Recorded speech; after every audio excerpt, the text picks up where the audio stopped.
Hi, എൻ്റെ പേര് അസ്മാ നസ്രീൻ. ഞാനൊരു ഫാഷൻ ഡിസൈനറായിരുന്നു, അധ്യാപികയായിരുന്നു. അതുപോലെ തന്നെ ഒരു അക്യുപഞ്ചറിസ്റ്റാണ്. അക്യുപഞ്ചറിൻ്റെ ഡിപ്ലോമയാണ് എടുത്തിട്ടുള്ളത്. അതുപോലെ കേരള ലോ കാർബ് അക്കാദമിയിൽ നിന്ന് ന്യൂട്രീഷൻ്റെ ഒരു ഡിപ്ലോമ എടുത്തിട്ടുണ്ട്. MA വുമൺ സ്റ്റഡീസ് ആണ്. ഇനിയുള്ള നെക്സ്റ്റ് സ്റ്റെപ്പായിട്ട് എൻ്റെ ഒരു ഗോൾ എന്താണെന്ന് വെച്ച് കഴിഞ്ഞാൽ വുമൺ ആൻഡ് ന്യൂട്രീഷൻ, സ്ത്രീകളും പോഷകാഹാരവും എന്ന വിഷയത്തെ ബന്ധപ്പെട്ടിട്ട് ഒരു PhD. ആ ഒരു ഗോളിന് വേണ്ടിയിട്ടുള്ള ആ ഒരു ഡ്രീമിലോട്ടുള്ള ഒരു യാത്രയിലാണ് ഞാനിപ്പോൾ. പക്ഷെ ഞാൻ ഈ ഒരു വീഡിയോയിൽ വന്നത് എൻ്റെ യാത്രയെക്കുറിച്ചോ എൻ്റെ സ്വപ്നത്തെക്കുറിച്ചോ പറയാനില്ല. കഴിഞ്ഞ 2 ദിവസം കൊണ്ട് എൻ്റെ വാട്സപ്പ് നിറയെ യൂട്യൂബ് ലിങ്കാണ്. എന്നെ അറിയുന്നവരെല്ലാവരും യൂട്യൂബ് ലിങ്ക് കൊണ്ടുവന്നിടുന്നുണ്ട്. ഹെർബൽ ലൈഫ് ന്യൂട്രീഷനെ കുറിച്ച് മറുനാടൻ്റെ വീഡിയോ. ആദ്യത്തെ 2 വീഡിയോ ഞാൻ ഇഗ്നോർ ചെയ്തു. ഞാനത് ജസ്റ്റ് കണ്ടിട്ട് പോലും ഇല്ല. ഒന്ന് ജസ്റ്റ് ഓപ്പൺ ആക്കി ഇതല്ലേ എന്ന് പറഞ്ഞിട്ട് ഞാനങ്ങ് വിട്ടു. പക്ഷെ ഇന്നലെ ഞാൻ ഒരു ഡോക്ടറാന്ന് പറഞ്ഞിട്ട് ഒരാളുടെ വീഡിയോ കണ്ടു. അയാള് ഡോക്ടറേറ്റ് എടുത്ത ഡോക്ടറല്ല, ഒരു ഫിസിഷ്യനാണ് എന്ന രീതിയിലാണ് സംസാരിച്ചത്. പക്ഷെ പുള്ളി ഏതിലാണ് ഡോക്ടർ എന്ന് പറഞ്ഞിട്ടില്ല. മീൻസ് മോഡേൺ മെഡിസിൻ ആണോ, ആയുർവേദിക് ആണോ, ഹോമിയോ ആണോ, നാച്ചുറോപ്പതി ആണോ, ഏതിലാണ് പുള്ളി ഡോക്ടറാണെന്നുള്ളത് പറഞ്ഞിട്ടില്ല.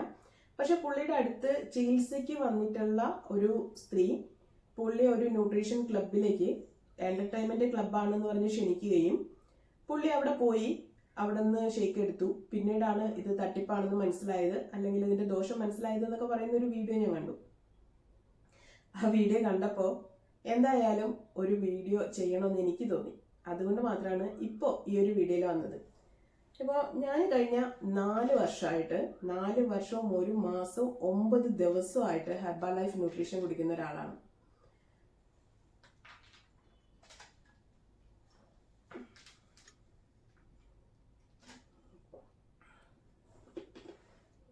ഇതിൽ ഷേക്ക് ഉണ്ടോ എന്ന് ചിലപ്പോൾ ഡൗട്ട് ഉണ്ടാവും.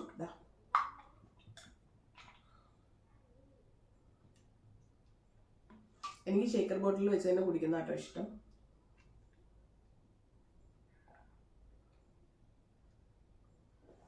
നല്ല ഐസിട്ടുണ്ട്. ഷേക്ക് നല്ല തണുപ്പിൽ കുടിച്ചാൽ ഭയങ്കര ടേസ്റ്റാണ്. ഇത് റോസ് ഗീർ ഫ്ലേവർ എനിക്ക് ഏറ്റവും ഇഷ്ടപ്പെട്ട ഫ്ലേവർ കേട്ടോ. മേരികോമിൻ്റെ ഒരു വീഡിയോ ഞാൻ കണ്ടിട്ടുണ്ടായിരുന്നു, ബോക്സറും. അവർ പറയുന്നുണ്ട് അവർക്ക് ഇഷ്ടപ്പെട്ട ഫ്ലേവർ മാംഗോ ആണെന്ന്. അതുപോലെ ഓരോരുത്തർക്കും ഓരോ ഫ്ലേവർ ഇഷ്ടമുണ്ടാവും. പക്ഷെ അതല്ലല്ലോ നമ്മുടെ വിഷയം. എനിക്ക് അദ്ദേഹത്തോട് ചോദിക്കാനുള്ള 1-2 കാര്യങ്ങളുണ്ട്. ഒന്ന്, അദ്ദേഹത്തിന്റെ അടുത്ത് വന്ന രോഗി പറഞ്ഞിട്ടാണ് ഒരു ന്യൂട്രീഷൻ സെന്ററിൽ പോയതെന്ന് പറഞ്ഞു.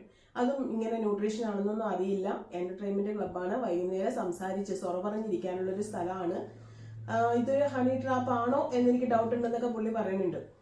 അപ്പോൾ അങ്ങനെ ഒരു ഡൗട്ടോട് കൂടിയാണോ പുള്ളി പോയെന്ന് അറിയില്ല. അതെന്തോ ആവട്ടെ, അതൊക്കെ അവരുടെ വിഷയം, അല്ലാതെ ഓരോരുത്തരുടെയും പേഴ്സണൽ മാറ്റർ ആണല്ലോ. അവിടെ ചെന്ന് ഇതൊരു ന്യൂട്രീഷൻ സെന്റർ ആണെന്ന് മനസ്സിലായപ്പോൾ പിന്നെ എന്തിന് പുള്ളി അവിടെ നിന്ന് ഷേക്ക് കുടിച്ചു. ഇനി ജസ്റ്റ് ഒന്ന് എക്സ്പീരിയൻസ് ചെയ്യാമെന്ന് വിചാരിച്ചിട്ടാണ് ഷേക്ക് കുടിച്ചതെങ്കിൽ ഓക്കെ. അത് കഴിഞ്ഞിട്ട് ഇതിലെന്തോ തട്ടിപ്പുണ്ട് എന്ന് പുള്ളിക്ക് മനസ്സിലായപ്പോൾ എന്തുകൊണ്ട് ഈ പ്രൊഡക്റ്റ് വാങ്ങി ലാബ് ടെസ്റ്റിന് അയച്ചില്ല? ഇപ്പൊ മറുനാടിനോടായാലും ഇത് തന്നെയാണ് എനിക്ക് ചോദിക്കാനുള്ളത്. മറുനാടൻ ഘോരം പറയുന്നുണ്ട് ഹെർബൽ ലൈഫിന്റെ തട്ടിപ്പിനെ കുറിച്ചല്ല. ഓക്കെ, അങ്ങനെ ആണെങ്കിൽ ഈ പ്രോഡക്റ്റ് ഹെർബൽ ലൈഫിന്റെ എല്ലാ പ്രോഡക്റ്റിന്റെയും സാമ്പിള് വാങ്ങിയിട്ട് അതൊരു ലാബ് ടെസ്റ്റിന് അയക്കുക. ടെസ്റ്റിന് അയച്ചിട്ട് ഹ്യൂമൻ ബോഡിക്ക് കേടുള്ള ഇന്ന സാധനങ്ങൾ ഈ പ്രൊഡക്റ്റിൽ ഉണ്ട് എന്ന് റിസൾട്ടോട് കൂടി വിത്ത് പ്രൂഫോട് കൂടിയാണ് സംസാരിക്കുന്നതെങ്കിൽ നമുക്ക് ഉൾക്കൊള്ളാം, അക്സെപ്റ്റ് ചെയ്യാം. പക്ഷെ ഇതുവരെ മറുനാടൻ്റെ ഒരു വീഡിയോയിൽ അങ്ങനെ കണ്ടിട്ടില്ല. അപ്പോൾ ഞാൻ എന്തിനിത് പറയണോ എന്നൊരു ചോദ്യം ഉണ്ടാവും. എൻ്റെ കയ്യിൽ അങ്ങനെ ടെസ്റ്റ് ചെയ്ത റിസൾട്ട് ഉണ്ട്. ആ റിസൾട്ട് ഉള്ളത് കൊണ്ടാണ് ഞാൻ ഇങ്ങനെ തന്നെ വ്യക്തമായി പറഞ്ഞത്.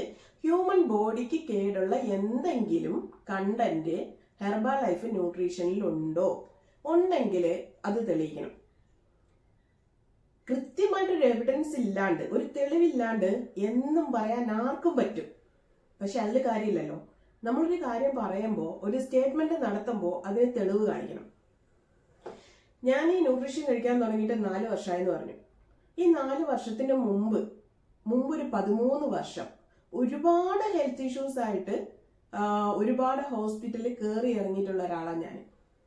അങ്ങനെ കയറി ഇറങ്ങി ഒരിക്കലും എനിക്ക് മാറില്ല എന്ന് ഡോക്ടേഴ്സ് പറഞ്ഞ രോഗവും കൊണ്ട് അതിന് വേണ്ടിയിട്ടുള്ള ഓരോ ചികിത്സ, അതിനിപ്പോ കേരളത്തിന്റെ എവിടെയാണ് ഒരു സ്പെഷ്യൽ ഡോക്ടർ ഉണ്ടെന്ന് പറഞ്ഞാൽ അവിടെ പോകും. അങ്ങനെ പോയി ഇരുന്ന് അവസാനം ഞാൻ അക്യുപഞ്ചറിൽ എത്തിപ്പെട്ടതാണ്. ഞാൻ ഹാപ്പിയാണ്. ട്രീറ്റ്മെന്റ് എന്നുള്ള രീതിയിൽ അക്യുപഞ്ചറിൽ എനിക്ക് ഭയങ്കര ഹാപ്പിനെസ് ആണ്. കാരണം മെഡിസിൻസിന്റെ ദോഷങ്ങൾ നമുക്ക് എല്ലാവർക്കും അറിയാം. ഏറ്റവും കുറഞ്ഞതൊരു പാരസെറ്റമോളിൽ പോലും കണ്ടിന്യൂസ്ലി നമ്മളത് കഴിച്ചു കഴിഞ്ഞാൽ അത് നമ്മുടെ ശരീരത്തിൽ എങ്ങനെ ദോഷമായിട്ട് ബാധിക്കുമെന്ന് കൃത്യമായിട്ട് അറിയാവുന്നുള്ളത് കൊണ്ട് തന്നെ മാക്സിമം അത് അവോയ്ഡ് ചെയ്യാൻ വേണ്ടി ശ്രമിച്ചിട്ടുണ്ട്. എന്നാൽ പോലും ഒരു 3 വർഷം അല്ലെങ്കിൽ 4 വർഷം കൂടുമ്പോൾ ഞാൻ ആസ്റ്റർ മെഡിസിറ്റി പോയി എൻഡോസ്കോപ്പിയും കൊളോണോസ്കോപ്പിയും ചെയ്യാറുണ്ടായിരുന്നു. അപ്പൊ നിങ്ങൾക്ക് മനസ്സിലാവും എൻ്റെ വയറിന് പ്രശ്നം ഉണ്ടായിരുന്നു. ആ പ്രശ്നം ഉള്ളത് കൊണ്ട് തന്നെ ഭക്ഷണത്തിന് ഞാൻ ഭയപ്പെട്ടിരുന്നു. എനിക്ക് ഭക്ഷണമൊന്നും കഴിക്കാൻ പറ്റില്ല. കുറച്ച് ആ മുടേരിന്റെ ചോറൊക്കെ കഴിച്ചു കഴിഞ്ഞാൽ പിന്നെ എൻ്റെ കാര്യം പോക്കായി. അതുപോലെ ഇറച്ചി കഴിക്കാൻ പറ്റില്ല, ഒരുപാട് സാധനങ്ങൾ കഴിക്കാൻ പറ്റില്ല. എൻ്റെ ലൈഫിൽ ഈ ഒരു 13 വർഷം ഞാൻ ഒരുപാട് ഭക്ഷണങ്ങൾ ഉപേക്ഷിച്ചിട്ടുണ്ട്. നോക്കിയിട്ടും മണം പിടിച്ചിട്ടും ജസ്റ്റ് ഒന്ന് ചവച്ച് നോക്കി തുപ്പിക്കളഞ്ഞിട്ടില്ല. വയറിലോട്ട് ഇറക്കാൻ പേടിയായിരുന്നു. അപ്പോൾ ഈ ഒരു സിറ്റുവേഷനിൽ ഓരോന്നിനും മരുന്ന് കഴിച്ച് വന്നു. മരുന്നിന്റെ എഫക്റ്റ് കൊണ്ടാണോ അതോ ഇനി എൻ്റെ ഭക്ഷണത്തിന്റെ കുഴപ്പം കൊണ്ടാണോ, എല്ലാം കൂടെ ഞാൻ ഒരുപാട് വെയിറ്റ് കൂടി. അതുപോലെ എൻ്റെ ഹെൽത്ത് ഇഷ്യൂസ് കൂടി വന്നുകൊണ്ടേയിരുന്നു. ആ ഒരു സിറ്റുവേഷനിലാണ് എനിക്കും ഇതുപോലെ ഒരു കോച്ചിനെ ഞാൻ കാണുന്നതും എന്നോട് ഈ ഒരു ഫുഡ് കഴിക്കാൻ വേണ്ടിയിട്ട് റെക്കമെൻഡ് ചെയ്യുന്നതും. എനിക്ക് ഒട്ടും വിശ്വാസം ഉണ്ടായില്ല കേട്ടോ. നിങ്ങളെ പോലെ തന്നെ ഞാൻ സംശയത്തോടു കൂടി തന്നെയാണ് അത് കഴിക്കാൻ തീരുമാനിച്ചത്. കാരണം വിഷം കിട്ടിയാൽ പോലും കഴിക്കുന്ന ഒരു അവസ്ഥയിലായിരുന്നു ഞാൻ അന്ന്. എങ്ങനെയെങ്കിലും കുറച്ചൊരു റിലാക്സ് കിട്ടിയാൽ, കുറച്ചും കൂടെ ഒന്ന് നമ്മുടെ കാര്യങ്ങൾ ചെയ്യാനുള്ള ഒരു ആയാസം കിട്ടിയാൽ എന്നുള്ള വിചാരത്തിൽ ന്യൂട്രീഷൻ എടുത്തു. പക്ഷെ എനിക്കൊരു ആഴ്ച കൊണ്ട് തന്നെ എൻ്റെ ബോഡിയിൽ ചെറിയ മാറ്റങ്ങൾ എനിക്ക് ഫീൽ ചെയ്തു തുടങ്ങി. അപ്പം എനിക്ക് പേടിയായി, എന്തുകൊണ്ടാണ് ഇത് ഫീൽ ചെയ്യണമെന്ന്. അങ്ങനെ ഞാൻ എൻ്റെ കോച്ചിനോട് ചോദിച്ച സമയത്താണ് പ്രൊഡക്റ്റുകൾ ടെസ്റ്റിന് അയക്കുന്നതിനെ കുറിച്ചും ടെസ്റ്റ് ചെയ്തിട്ട് അതിൻ്റെ റിസൾട്ടും, ആ റിസൾട്ട് എൻ്റെ കയ്യിൽ ഇപ്പോഴും ഉണ്ട് കേട്ടോ, കിട്ടിയത്. അന്ന് മുതൽ ഇന്ന് വരെ ഞാൻ 2 times ഷേക്ക് എടുക്കുന്ന ആളാണ്, രാവിലെയും വൈകുന്നേരവും. ചിലപ്പോൾ എന്തെങ്കിലും ഒരു പ്രോഗ്രാം ഒക്കെ ഉണ്ടാകുമ്പോഴേ, ചിലപ്പോൾ മക്കളുമായിട്ട് ഔട്ടിങ്ങിന് പോകുമ്പോൾ, അങ്ങനെയുള്ള സാഹചര്യങ്ങളിൽ മാത്രം ഞാൻ രാത്രിയിൽ വൈകുന്നേരത്തെ ഷേക്ക് സ്കിപ്പ് ചെയ്യാറുണ്ട്. പക്ഷെ രാവിലെ 100% ന്യൂട്രീഷൻ തന്നെയാണ്, അതായത് ഹെർബാ ലൈഫ് ന്യൂട്രീഷൻ തന്നെയാണ് കഴിക്കുന്നത്. എനിക്ക് ഭയങ്കര പ്രൗഡാണ് കേട്ടോ അത് പറയുന്നതിന്. കാരണം എന്താണെന്ന് വെച്ച് കഴിഞ്ഞാൽ എൻ്റെ ലൈഫ് ഇത്രയും ചേഞ്ച് ആക്കിയ ഒരു ഫുഡ്, ഒരു ഭക്ഷണം കൊണ്ട് ഒരു മനുഷ്യനെ ഒരുപാട് മാറ്റാൻ പറ്റുമെന്ന് തെളിയിച്ചൊരു ഫുഡാണ്. അപ്പൊ ചോദിക്കും, ഇതിൽ എന്താ മരുന്നുണ്ടോന്ന്? എൻ്റെ വയറ് നന്നാവാനുള്ള മരുന്നോ, എൻ്റെ വാൽവ് നന്നാവാനുള്ള മരുന്നോ, എൻ്റെ ഞരമ്പുകൾ നന്നാവാനുള്ള മരുന്നോ ഒന്നും ഇതിലില്ല. ഒരു മരുന്നും ഇല്ല. 100% ഫുഡാണ്. പക്ഷേ നമുക്കതിൽ വരുന്ന മാറ്റം, കാരണം നമ്മൾ ആ ന്യൂട്രീഷനിൽ ആ ബോക്സിൽ ഇപ്പോൾ പലരും ഇങ്ങനെ മറുനാടൻ പലതും കാണിച്ചിട്ടൊക്കെ നിങ്ങൾ കണ്ടിട്ടുണ്ടാവും. അല്ലാന്നുണ്ടെങ്കിൽ ജസ്റ്റ് ഗൂഗിൾ ചെയ്ത് നോക്കിയാൽ മതി, കണ്ടന്റ് എന്താന്ന് കൃത്യമായിട്ട് അതിൽ കാണിക്കുന്നുണ്ട്. നമ്മുടെ ശരീരത്തിൽ ആവശ്യമായിട്ടുള്ള വൈറ്റമിൻസ്, മിനറൽസ്, പ്രോട്ടീൻസ് ഇതെല്ലാം നമുക്ക് ഡെയിലി ബേസിൽ വേണം. ഇത് കിട്ടാതെ വരുന്ന സമയത്ത് ഉണ്ടാവുന്ന ഒരുപാട് ഡെഫിഷ്യൻസികൾ നമ്മളെ പല രോഗത്തിലോട്ട് എത്തിക്കും. അപ്പോൾ ആ ഒരു ന്യൂട്രീഷൻ കുറേശ്ശെ കിട്ടി തുടങ്ങുമ്പോൾ സ്വാഭാവികമായിട്ടും നമുക്ക് ആ ഒരു ചേഞ്ച് ശരീരത്തിൽ ഉണ്ടാവും. ഒരു ഉദാഹരണം, സിമ്പിൾ ആയിട്ടുള്ള ഒരു ഉദാഹരണം ഞാൻ പറഞ്ഞുതരാം. ജസ്റ്റ് വെള്ളം മാത്രം ഒഴിച്ചു കൊടുക്കുന്ന ഒരു ചെടി വളരുന്ന ഗ്രോത്തും, ആ മണ്ണില് ഈ ചെടിക്ക് ആവശ്യമായിട്ടുള്ള എല്ലാ കണ്ടന്റും ഇല്ലാന്ന് മനസ്സിലാക്കി ആവശ്യത്തിന് വളം ഇട്ട് കൊടുക്കുമ്പോൾ ആ ചെടിയുടെ ഒരു ഗ്രോത്തും, ഈ ഒരു ഡിഫറൻസ് ആണ് ന്യൂട്രീഷൻ കറക്റ്റ് ആയിട്ട് ശരീരത്തിൽ എത്തുമ്പോൾ നമുക്കും ഉണ്ടാവുന്നത്. ആ ഒരു മാറ്റം തന്നെയാണ് എനിക്ക് കിട്ടിയത്. അതുകൊണ്ടുള്ള ഏറ്റവും വലിയൊരു ബെനിഫിറ്റ് എന്ന് പറഞ്ഞാൽ നന്നായിട്ട് ഫുഡ് കഴിക്കാൻ പറ്റുന്നുണ്ട്. എന്ത് ഫുഡ് വേണം കഴിക്കാൻ പറ്റും, ഒരു പേടിയില്ല. മന്തി കഴിക്കാം, ബിരിയാണി കഴിക്കാം, പൊറോട്ട കഴിക്കാം. ഇത് ഓരോന്നും കഴിക്കുമ്പോഴുള്ള ദോഷങ്ങൾ എന്തെല്ലാം എന്നുള്ളത് വേറെ സൈഡാണ്. പക്ഷെ എല്ലാം കഴിക്കാൻ പറ്റും, എൻ്റെ വയറിന് എല്ലാം അക്സെപ്റ്റ് ചെയ്യാൻ പറ്റുന്നുണ്ട്.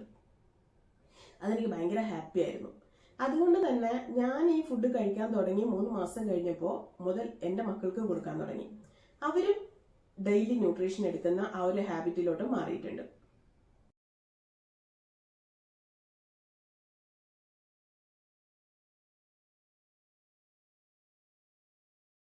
രണ്ട് മൂന്ന് വീഡിയോയിൽ പറഞ്ഞു ന്യൂട്രീഷൻ കഴിച്ചിട്ട് ഷുഗർ കൂടി, അതുപോലെ തന്നെ എന്താണ് തൈറോയിഡ്, എന്തൊക്കെയോ രോഗങ്ങൾ വന്നു, അങ്ങനെ രോഗിയായി മരിക്കാനുള്ള അവസ്ഥയിലെത്തി എന്നുള്ള രീതിയിലൊക്കെ ഉള്ള വീഡിയോസ് ഉണ്ടായിരുന്നല്ലോ.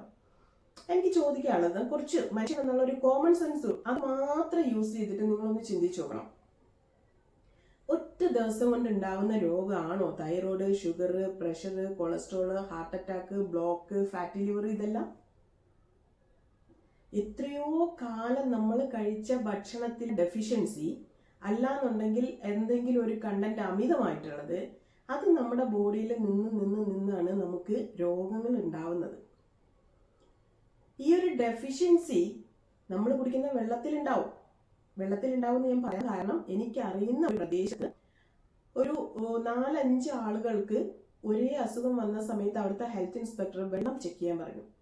വെള്ളം ചെക്ക് ചെയ്ത സമയത്ത് അവിടുത്തെ വെള്ളത്തിന്, കിണർ വെള്ളത്തിന് ഏതോ ഒരു മെറ്റൽ കണ്ടന്റ് കൂടുതലാണ്. അപ്പൊ അതുപോലെ നമ്മൾ അറിയാണ്ട് നമ്മൾ കഴിക്കുന്ന ഭക്ഷണത്തിലൂടെ നമുക്ക് വരുന്ന ഒരുപാട് പ്രോബ്ലംസ്, ഇത് തുടർച്ചയായിട്ട് നമ്മുടെ ശരീരത്തിൽ കിട്ടിക്കൊണ്ടേ ഇരിക്കുമ്പോൾ, ഒന്നുകിൽ എക്സ്ട്രാ അമിതമായി കിട്ടുമ്പോൾ, അല്ലാന്നുണ്ടെങ്കിൽ അത് കുറയുമ്പോൾ സ്വാഭാവികമായിട്ടും നമ്മുടെ ശരീരം റിയാക്ട് ചെയ്യും. ആ റിയാക്ഷനിലൂടെ അത് പല രീതിയിലുള്ള രോഗങ്ങളായിട്ട് പുറത്തു വരികയും ചെയ്യും. ഈ രോഗങ്ങളൊന്നും 1-2 ദിവസം കൊണ്ട് ഉണ്ടാവുന്നതല്ല. പിന്നെ എങ്ങനെയാണ് ഷെയ്ക്ക് കുടിച്ചിട്ട് പെട്ടെന്ന് ഒരു 3 ദിവസം കൊണ്ട് തൈറോയ്ഡ് വന്നത്, 4 ദിവസം കൊണ്ട് അസുഖം കൂടി? എനിക്ക് മനസ്സിലായിട്ടില്ല, ആ ലോജിക്ക് മനസ്സിലായില്ല. ഇത് പറയാൻ കാരണം എന്താണെന്ന് വെച്ച് കഴിഞ്ഞാല്, ഞാനൊരു ഡീപ്പ് സ്ലീപ്പിലോട്ട് പോയിട്ടുള്ള ഒരു സിറ്റുവേഷൻ എനിക്ക് ഉണ്ടായിട്ടുണ്ട് 2 പ്രാവശ്യം. ഒരു പ്രാവശ്യം ഒരു 16 മണിക്കൂർ ഡീപ്പ് സ്ലീപ്പിൽ പോയി, പിന്നെ ഒരു പ്രാവശ്യം ഏകദേശം 34-36 മണിക്കൂർ ഡീപ്പ് സ്ലീപ്പിൽ പോയി. അപ്പൊ ഞാൻ ആ വിഷയത്തെ കുറിച്ച് ഫേസ്ബുക്കിൽ പോസ്റ്റ് ഇട്ടിരുന്നു. ഈ ഡീപ്പ് സ്ലീപ്പിൽ പോകുന്നതിന്റെ ആ രാത്രി ഞാൻ കഴിച്ചത് ഒരു പേരക്ക ജ്യൂസ് ആയിരുന്നു. അപ്പൊ എല്ലാവരും വന്ന് ചോദിച്ചു, ആ പേരക്ക എവിടെ നിന്ന് വാങ്ങിയതാ, ആ ജ്യൂസ് എവിടെ നിന്ന് കുടിച്ചതാണ്? അതായത് ജ്യൂസിന്റെ പ്രോബ്ലം കൊണ്ടാണ് എനിക്ക് അങ്ങനെ ഉറക്കം വന്നത് എന്ന രീതിയിലാണ് പലരും അത് കണക്ട് ചെയ്തത്. പക്ഷേ ഞാൻ പഠിച്ചത് വെച്ചിട്ടുള്ള ഒരു രീതി വെച്ചിട്ട് അത് ബോഡിയുടെ ഒരു ഹീലിംഗ് പ്രോസസ് ആയിരുന്നു. എൻ്റെ ബോഡിക്ക് റെസ്റ്റ് വേണമെന്ന് തോന്നിയപ്പോൾ ബോഡി സ്വയം എന്നെ ഉറക്കി. അത് കഴിഞ്ഞപ്പോൾ ഞാൻ പതിവിലും എനർജറ്റിക് ആയിട്ട് തന്നെ എനിക്ക് എൻ്റെ കാര്യങ്ങളെല്ലാം ചെയ്യാൻ പറ്റി. എനിക്കൊരു ദിവസം മിസ്സായിപ്പോയി. അതായത് തിങ്കളാഴ്ച ഉറങ്ങാൻ കിടന്നിട്ട് എഴുന്നേക്കുന്ന ബുധനാഴ്ചയാണ്. അപ്പോൾ ചൊവ്വാഴ്ചയ്ക്ക് വേണ്ടി ഞാൻ പ്ലാൻ ചെയ്തിരുന്ന കാര്യങ്ങളെല്ലാം മിസ്സായപ്പോൾ അതെനിക്കൊരു 2 ആഴ്ചയോളം അതിൻ്റെ ഒരു ഡിസ്റ്റർബൻസ് ഉണ്ടായിരുന്നു. അപ്പോൾ എനിക്ക് ഈ ഒരു വിഷയത്തിൽ ഇവിടെ പറയാനുള്ളത് ഒറ്റ കാര്യം, ഹ്യൂമൻ ബോഡിക്ക് കേടുള്ള എന്തെങ്കിലും പ്രോഡക്റ്റ് ഹെർബാലൈഫിൽ ഉണ്ടെങ്കിൽ 100% അത് പുറത്തു കൊണ്ടുവരണം. അത് പുറത്തു കൊണ്ടുവരണമെന്നുണ്ടെങ്കിൽ പ്രശ്നമുണ്ട് എന്ന് പറഞ്ഞവർ തീർച്ചയായിട്ടും അത് ലാബ് ടെസ്റ്റിന് അയച്ച് അതിന്റെ റിസൾട്ടും കൂടെ ഇവിടെ കാണിക്കണം. ഇപ്പൊ ഈ പറഞ്ഞതിന്റെ കൂടെ ഞാൻ പറഞ്ഞല്ലോ, ഞാൻ 4 വർഷമായിട്ട് ഈ ഫുഡ് കഴിക്കുന്നുണ്ട്. 4 വർഷം മുമ്പ് എനിക്ക് ഉണ്ടായിരുന്ന രോഗങ്ങൾ ഏകദേശം പല ഡോക്ടർമാരെയും കാണിച്ചിട്ടുള്ള ചീട്ടൊക്കെ എൻ്റെ കയ്യിലുണ്ട്. അപ്പൊ എനിക്ക് ഇന്ന രോഗങ്ങൾ ഉണ്ടായിരുന്നു എന്ന് നോക്കുമ്പോൾ തന്നെ മനസ്സിലാവാം. ഇപ്പോഴത്തെ ഈ ഒരു സിറ്റുവേഷനിൽ നിങ്ങൾക്ക് ആർക്ക് വേണമെങ്കിലും നിങ്ങളുടെ സ്വന്തം പൈസ ചെലവാക്കി എന്നെ ഒരു ലാബിൽ കൊണ്ടുപോയിട്ട് നിങ്ങൾക്ക് ടെസ്റ്റ് ചെയ്യാം, സ്കാനിങ് ചെയ്ത് നോക്കാം.